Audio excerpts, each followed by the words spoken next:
Today I'm going to be talking about vaginal hygiene. Let's get right into it. So, the vagina is a self-cleaning organ, and it's worth understanding that the vagina is actually the internal part, the internal canal. The external part of the female genitals is called the vulva. The vagina does not need any soap or lotion or cleansers being used inside at all. It is self-cleaning, which means that it really looks after its own pH and its own sort of internal environment without needing too much help. So let it do its own thing, let it work its magic. On the vulva, which is the external part, you can use a mild fragrance-free cleanser. But in general, even too much washing inside can actually damage the vaginal ecosystem and lead to things like bacterial vaginosis. So you want to be careful not to put anything inside. No soap, no lotion, no types of cleansers inside, only restricting your cleansing to the outside, and it really does take care of itself. If something doesn't seem quite right down there, or there's discharge or an odor that you're not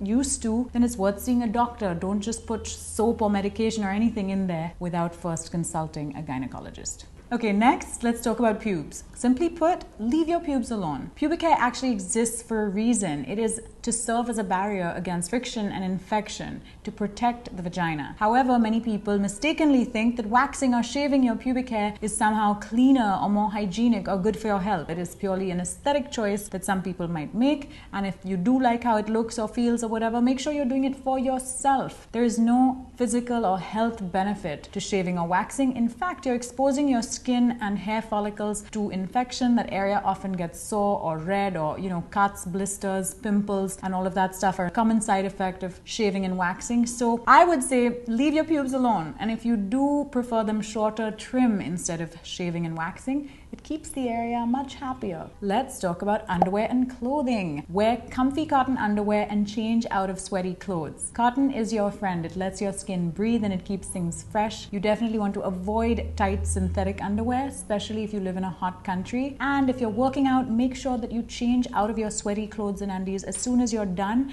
instead of hanging out in them or doing a ton of other tasks after you're done working out, because sweaty clothes are a breeding ground for bacteria. Same with swimsuits. Don't hang out in your wet swimsuit longer than you need to. Change out into dry clothes. Keeping yourself dry, comfortable, wearing loose, breathable materials, it all goes a long way in keeping your vagina healthy and well. Also, it goes without saying, don't re-wear gym clothes or underwear or swimsuits without washing them first. Just don't do that. Finally, let's talk about sex. If you and your partner haven't been tested, please use condoms every single time, but make sure not to use flavored condoms, because those are intended only for oral sex. You don't want anything sugary inside your vagina. That is a recipe for yeast infection. So even though it might sound really sexy to bring whipped cream or Nutella into the bedroom, make sure that you use it only waist upwards. And again, no flavored condoms. Those are only for oral sex. Use regular condoms during sex. Also, make sure that you pee after sex, because that allows for any bacteria that might have traveled from the genitals to the urethra to pass out.